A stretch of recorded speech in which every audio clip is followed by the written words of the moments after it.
Following the heart. Why is it so important? So this is what I want to talk to you guys about today, is the importance of following your heart, choosing to do what it is that your heart wants you to do. Why is this so important? So first of all, I personally see it as an act of self-love. You're making the decision to love yourself when you are following your heart. You are sending out a very powerful message to the universe. You're basically saying to the universe, I love myself. I am committed to myself. I value myself. I am devoted to my passion. So, by following your own joy, you are nurturing yourself. You're choosing to believe in who you are. And you are then, as a result of that, you are emitting a very powerful frequency of self-love, which is a very healing thing to do. Let's think of a child. When a child does something like draws a doodle for the first time, and we praise that doodle and we tell that child, hey, this is brilliant, and we don't discourage them from that.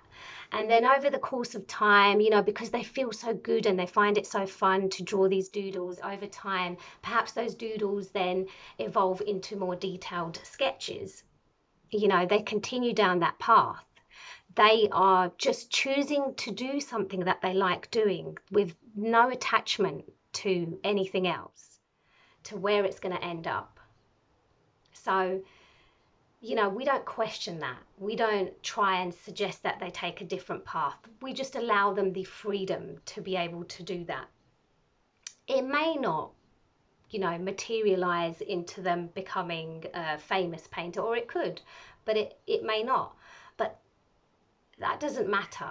I mean, what matters is that by allowing them the freedom to make that choice, they've then stayed in alignment with their joy. They've trusted their own inner calling, and, you're then allowing for the ultimate sort of manifestation to naturally unfold in front of them, which could be anything. So in the same way, we need to allow ourselves to be able to do that.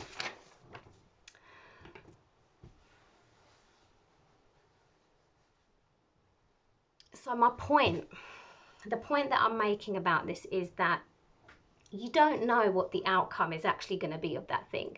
But that doesn't matter as long as you are having fun.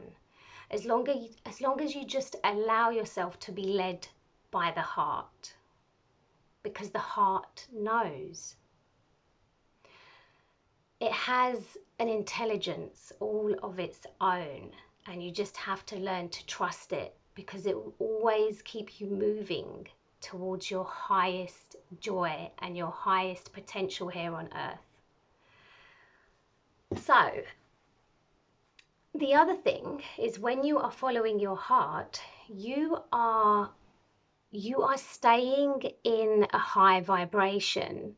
So when it comes to, like, if you were trying to manifest something, for instance, and you wanted to become a vibrational match to your desire, if you understand how the law of attraction works, then you know that you have to emit a certain frequency in order to make yourself a match to the desire, which to you represents a certain frequency. By following your heart, you're staying in a frequency of joy, of excitement, enthusiasm, fulfillment. You're keeping yourself in a positive vibration by simply choosing to do something that feels fun to you. So it therefore makes you more of a match to your desire. If you're spending your time doing something that you don't even enjoy, then you're dampening your vibration, which then is going to take you out of alignment of your desire. And also, at the same time, you're not living in an authentic way, and you're not being true to yourself. So that's the other reason, is when it comes to manifestation, it's important to stay in that vibration of doing what you love. Now, I love this reason for following your heart has got to be like my favorite reason ever, is that when you follow your heart, it is an act of doing something for the self. And when we are doing something for ourselves, we are actually setting all kinds of things in motion. Now, I'm going to use an example here by Melody Fletcher, who is the author of Deliberate Receiving. She talks about a bee. So when a bee is going around collecting pollen, it's not thinking about, you know, how that's going to affect the environment or how it's going to help the food supply. It's just buzzing around collecting pollen because that's what it wants to do, because it likes to do that, to make honey out of it. It's not, you know, it's not going around thinking, oh, I've got to do this to help the environment, to help the planet, you know. But yet by doing that one self-serving act, it actually ends up helping the whole entire ecosystem. And it's not even thinking about doing that. So if you feel inspired to do something, it's because there is a demand for that thing. And there's never a supply without there being a demand for it.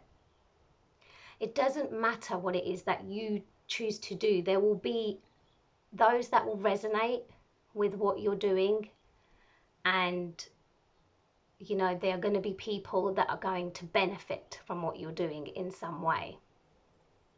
So I really believe, therefore, that by choosing our heart, we actually help to make the universe a more balanced place, and we help to serve its expansion in, you know, the bigger picture that we can't see, we can't always see. So right, so another reason why it's important to follow your heart is it will help to open up your intuition, because the more you actually act from your heart, the easier it will become to get to know its language. So the more you are listening to your heart, you're acting upon it, you're trusting yourself more. By trusting your own self more, you then will rely less on other people's advice, on other people's suggestions. You look less towards, you know, asking other people, oh, what should I do? You know, because you'll be so connected to your own heart that you will have that clarity. There'll be less confusion. It'll be easier for you to just to know what to do, to be able to make your own decisions. You end up stepping more into your own power, into your own sovereignty.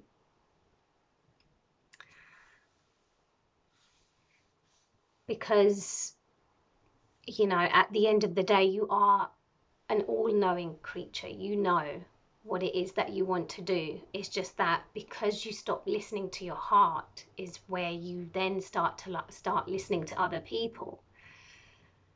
So by listening to your heart, by following what it's telling you to do, you take back your own power. Lastly, and this is where I feel that following my heart has really served me the most, and that is that it's working through our fears. So, in other words, like self-healing. So, I mean, for me personally, there are some things that I would not have even dreamed of doing because of having so much fear surrounding them. If it wasn't for me actually choosing to take that chance and just to listen to my heart and just to follow it. If I hadn't done that, you know, I'd probably still be having some of the same experiences over and over again. So, you know, by listening to your heart, you actually help to overcome some of your fears. If you ignore your heart, then you just risk keeping yourself in a comfortable place where nothing changes, things stay the same, and when things stay the same, there's no growth because you stagnate. You know, you're just in your comfort zone and nothing feels like it moves forward. So really important to listen to your heart if you know, you want to confront some of your fears, and you know, don't be afraid to be vulnerable, you know, and you know, it's about having the courage to and having faith in what it is that your heart is telling you to do. And once you start actually following your heart, it becomes easier over time, you know, because you know, it becomes easier to trust your heart. Okay. So that's it for today. I hope that video helped for those of you who've listened to it and it resonates with you. And thank you so much for listening. Take care.